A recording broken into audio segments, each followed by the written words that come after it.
Sí, bueno, hay varios proyectos que nosotros ya hemos concluido para poder beneficiar a miles de familias salvadoreñas. Por ejemplo, la Cárcava en la Residencial Santa Lucía es un proyecto que ya lo culminamos y que ya tiene un 100% de avance. De hecho, ya las familias, a comparación de cómo estaban, ahora están más seguras. Ahora ya no se están cayendo viviendas. Ahora ya no las familias ya no están en la zozobra como habían estado antes. Si bien es cierto, un problema que ya se atacó fue el de la Residencial Santa Lucía, pero sabemos que hay otras problemáticas en la zona, ¿verdad? En la colonia, por ejemplo, sabemos que tenemos que hacer obras de drenaje y de hecho ya estamos a punto de empezar con ese tipo de trabajos. Pero bueno, una de las obras es la Residencial Santa Lucía, donde ya terminamos la cárcava que se formó en la zona. Ya estamos por terminar también un puente en Chilanga, en Morazán, un puente de doble carril que ya estamos a punto de concluirlo. También un puente sobre el río Ceniza en la carretera CA08 que conduce hacia Sonsonate y que nos dirige también hacia la ruta de los Naranjos y la ruta de las Flores. Así también hay otros proyectos que ya nosotros ya los terminamos, como por ejemplo el periférico Claudia Lars. De hecho, en este momento solo estamos en la etapa de señalización vial de toda la carretera.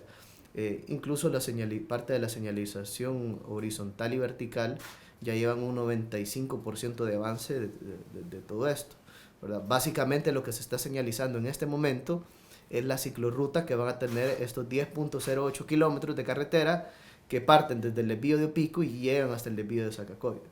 Entonces, esa carretera se va a inaugurar este mismo mes. Esperamos que más de 15.000 conductores en promedio diario puedan transitar por esta vía y ahora se les sea más fácil ir hacia Sonsonate, desde ahí hacia Sonsonate, o ir también hacia el puerto de Acajutla, toda la carga que viene o va hacia el puerto de Acajutla de alguna manera que normalmente tenían que pasar por Lourdes y por Ateos y ahora ya no va a tener que ingresar por esta zona, sino que se va a poder desviar directamente por este nuevo bypass que nosotros estamos construyendo en este momento. Es una inversión de 30 millones de dólares y que se está ejecutando en este momento a través de fondos del Ministerio de Obras Públicas, porque para poderle dar continuidad al proyecto, el Ministerio de Obras Públicas ha destinado 50 millones para varios proyectos, entre ellos el periférico Claudia Lars. Sí, una parte de lo que ya se ejecutó sí fue parte de Fomilenio, sí. Pero y la mayor proporción ha sido fondos del gobierno de El Salvador para poder ejecutar este proyecto. De hecho, fue prácticamente el Ministerio de Obras Públicas quien tuvo que asumir la carga económica, presupuestaria del proyecto, porque si tú te recuerdas, la asamblea anterior no nos aprobaba los fondos para la contrapartida. Entonces, fue a través del Ministerio de Obras Públicas que que se pudo llegar hasta este momento para concluir con esta obra. Si no, hubiera quedado paralizada todo el tiempo. De hecho, ahí por septiembre del año pasado y mediados de enero de este año, la obra estaba paralizada en totalidad, ¿verdad? Incluso ya se hubiera terminado si no hubiera pasado eso. Sería este mes, ¿verdad? Ya básicamente esperaríamos que del 15 de diciembre en adelante ya esté señalizada toda la carretera y muy pronto... De eso está dependiendo. Básicamente es eso, la señalización para garantizar la seguridad vial de los conductores que van a transitar por esta vía y garantizar que no vayan a darse accidentes, principalmente en horario nocturno, donde sabemos que todas las carreteras es bastante complicado poder transitar. Entonces vamos a hacer el proyecto de señalización. Incluso tenemos otro proyecto de iluminación que es un proyecto adicional que se va a realizar también en esta carretera. Sí, yo creo que hay que atacarlo de dos partes, ¿verdad? Uno, atacar el problema estructural que existe y otro, algunas medidas paliativas de corto plazo que puedan ayudar a aliviar el tema del tráfico vehicular.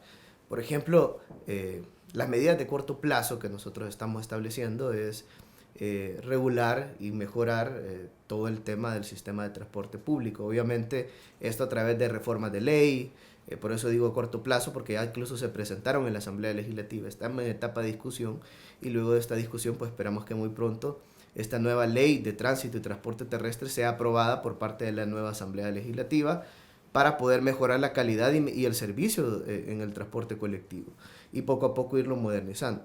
Pero bueno, una parte es esa y otra parte también es atacar el problema estructural. ¿Por qué digo el problema estructural? Porque en el área metropolitana de San Salvador tenemos más de 1.5 millones de personas que están viviendo en este sector y que de alguna manera lo hacen por las diferentes oportunidades de empleo que existen en esta zona.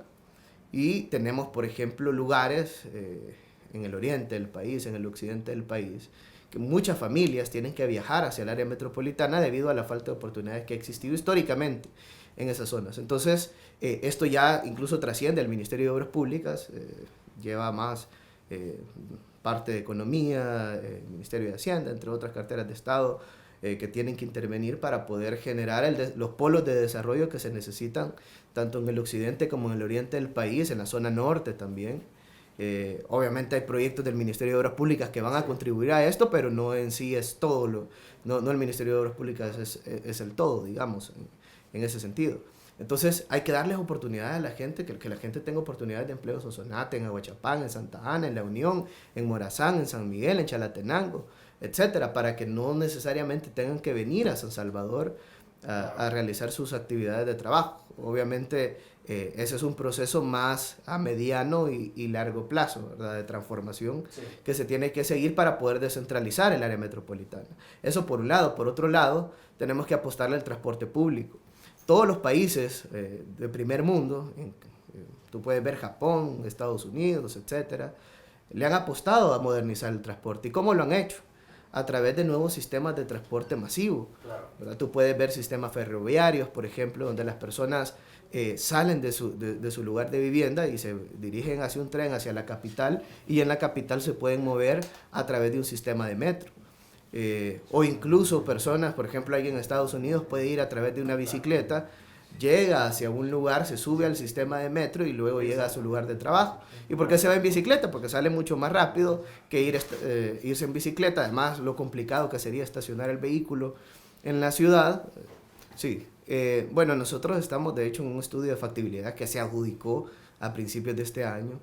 Es un consorcio español el que está haciendo este estudio, que es la empresa Intexa y Narsa.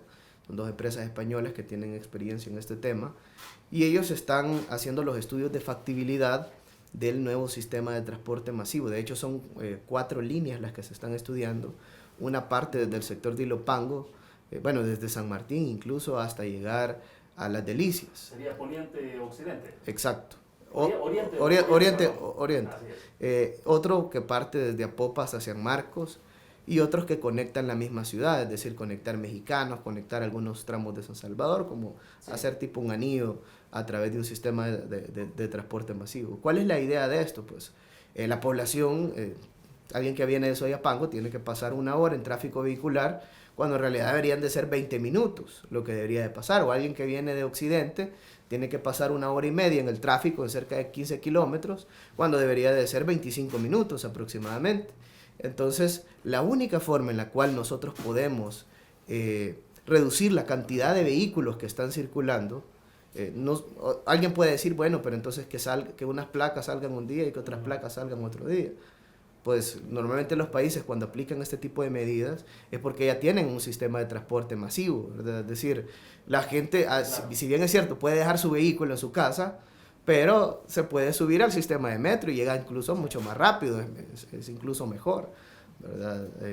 Existe otro tipo de infraestructura como para ciclovías, espacios peatonales, etcétera, ¿verdad? Porque obviamente en un sistema de metro ya no es como el bus, que normalmente uno puede ver el transporte público actual y prácticamente muchas personas incluso se bajan casi que en la puerta de su casa. Y hay un sistema de transporte masivo y hay estaciones determinadas en las cuales el sistema de metro va a llegar, ¿verdad? Ya no va a ser a la puerta de la casa de la gente, claro, sino que va a ser en cierto lugar, y obviamente de ahí se puede ir a través de un alimentador, que puede ser un bus o otro tipo de sistemas de transporte, un teleférico, todo, otro tipo todo esto requiere de... Sí, es correcto, requiere cambios, pero también parte es cultural, ¿verdad? Pero también hay que hacer toda esa infraestructura necesaria. Tú puedes ir, por ejemplo, salir en una calle, irte en una acera y después te cruzas la calle y ya no hay acera, por ejemplo. Claro. O no existen los espacios peatonales adecuados, no hay semáforos para peatones, por ejemplo. Es decir, también hay que crear esa infraestructura que es sumamente importante para que la población pueda tener seguridad vial en las diferentes carreteras. Es decir, que en algunos sectores tienen que atravesarse los 4 carriles de la carretera para poder llegar a otro sector, cosas que en otros países no sucede de esta manera, sino que existe toda una infraestructura que está adecuada más allá de los vehículos hacia la gente, hacia el peatón.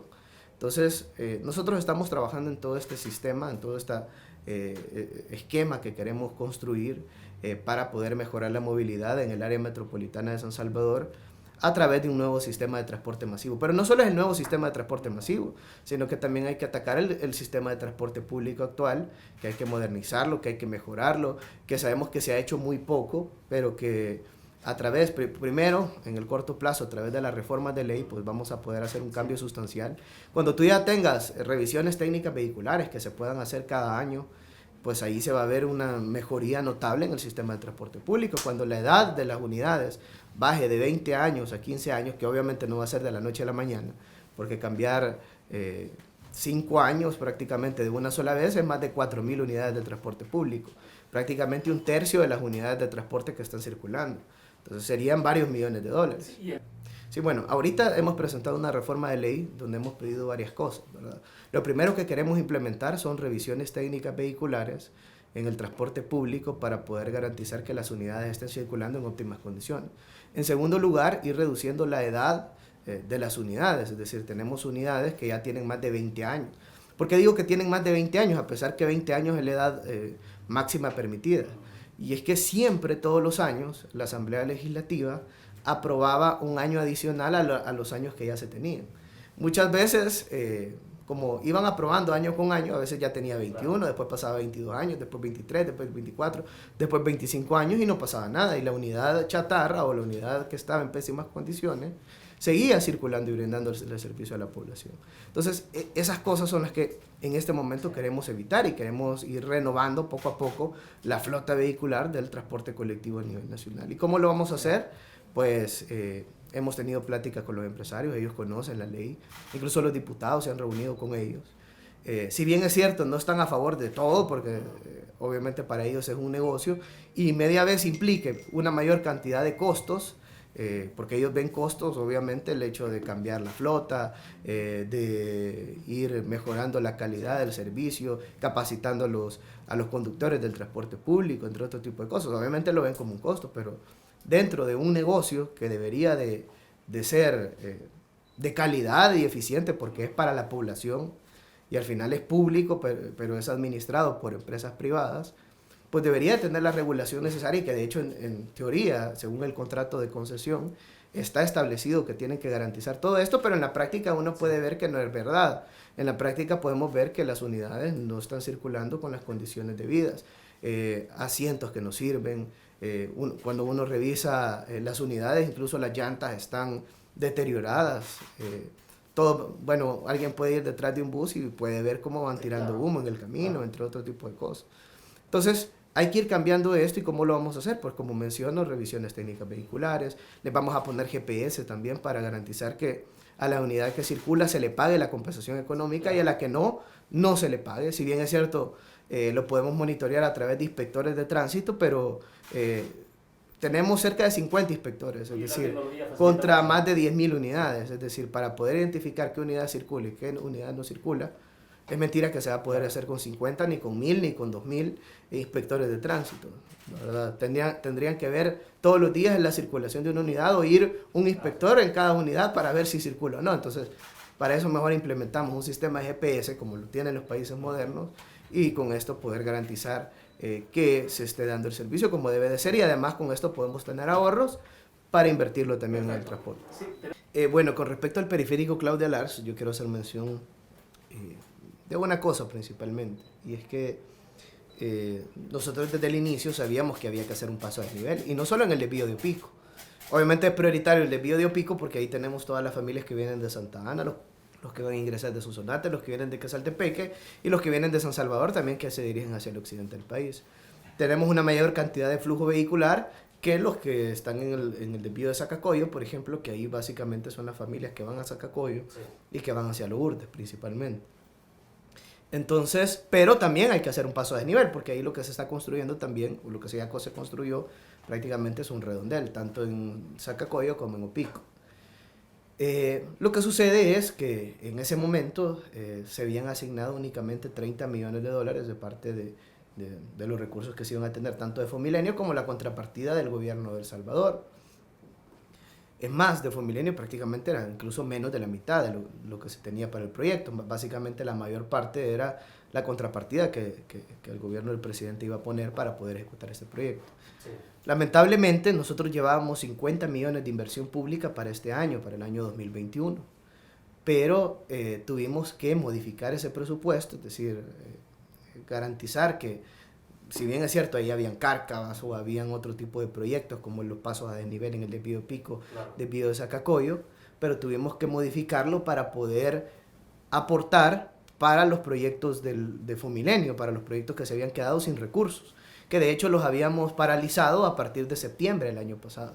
Pasó septiembre, pasó octubre, pasó noviembre, pasó diciembre, prácticamente 4 meses, y todavía la mitad de enero sin poder ejecutar esos proyectos. Entonces tuvimos que utilizar los recursos del MOP, que eran para otras obras, para poder continuar con la carretera, porque ya la carretera, como no estaba la contrapartida aprobada por la asamblea anterior, entonces el MOP tenía que dar de sus recursos para poder continuar con esa obra. Entonces, eso fue lo que de alguna manera dificultó la construcción de estos 2 pasos a desnivel. Ahora bien, ahora que hay una nueva asamblea, pues nosotros incluso aprovechamos a hacer los diseños de ingeniería, tanto en el desvío de Pico como en Zacacoyo, para la construcción de esos pasos a desnivel. Ahorita, para poder habilitar la carretera, vamos a tener los redondeles, pero posteriormente, es decir, casi que paralelamente el primer trimestre del próximo año, todos van a ver que vamos a estar trabajando tanto en la carretera de Los Chorros, en la ampliación de los 15 kilómetros desde Las Delicias hacia el desvío de Pico y la construcción del viaducto,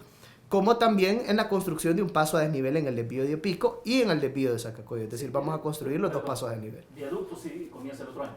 Comienza el próximo año el viaducto y la ampliación de la carretera, y también inicia la construcción del paso a desnivel en el desvío de Pico y un paso a desnivel en el desvío de Zacacoyo. Es decir, vamos a construir los 2 pasos a desnivel, que ya tienen su diseño de ingeniería y que lamentablemente no se tenían los recursos, por lo mismo que menciono, que si bien es cierto, los llevábamos nosotros para este año, pero lamentablemente como la asamblea anterior no aprobó la contrapartida de Fomilenio, tuvimos que utilizar esos recursos para continuar con la carretera, porque no hubiera funcionado haber hecho los pasos a desnivel y dejar la carretera abandonada, ¿verdad?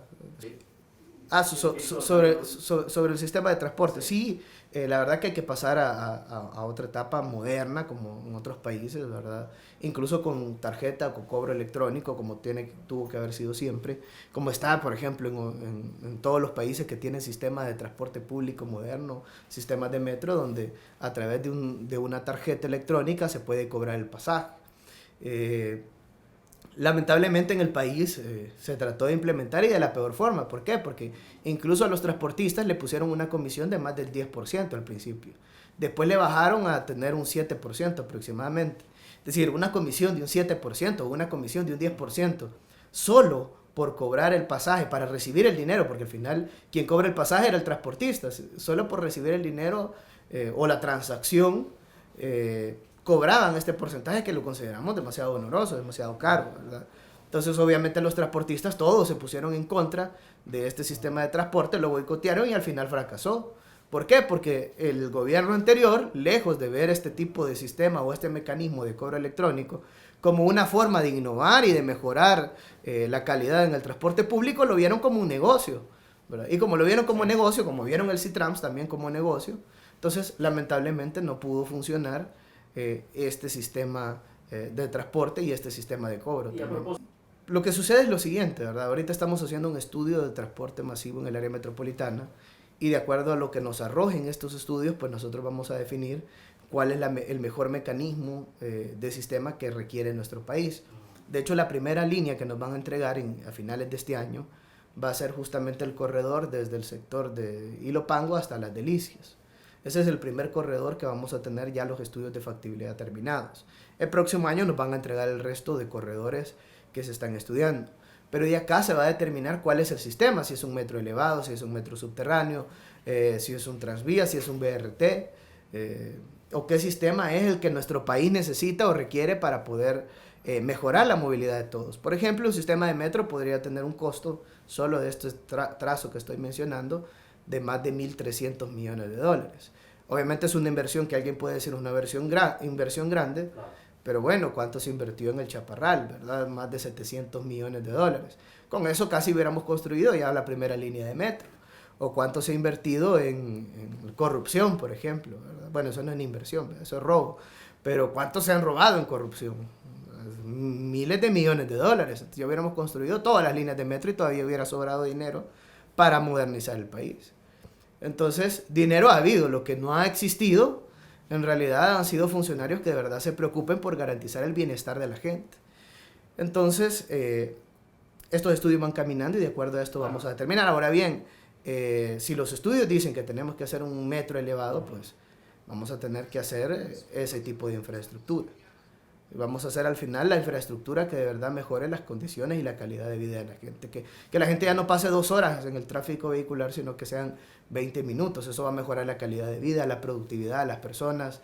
Va a reducir la cantidad de enfermedades también, porque el estrés al final del pasar en tráfico genera también enfermedades, entre otro tipo de cosas. Los accidentes viales que se dan en carretera. El próximo año partimos de un presupuesto de cerca de 226 millones de dólares a través del Ministerio de Obras Públicas y Fovial para poder ejecutar varios proyectos, entre ellos culminar con el periférico Gerardo Barrios, continuar con otros proyectos de carretera. Estamos diseñando un bypass en Apopa, un bypass en Sonsonate también, para que ya no pasemos por Sonsonate, sino que pudiéramos dirigirnos a través de una nueva carretera a la ruta de las Flores, por ejemplo.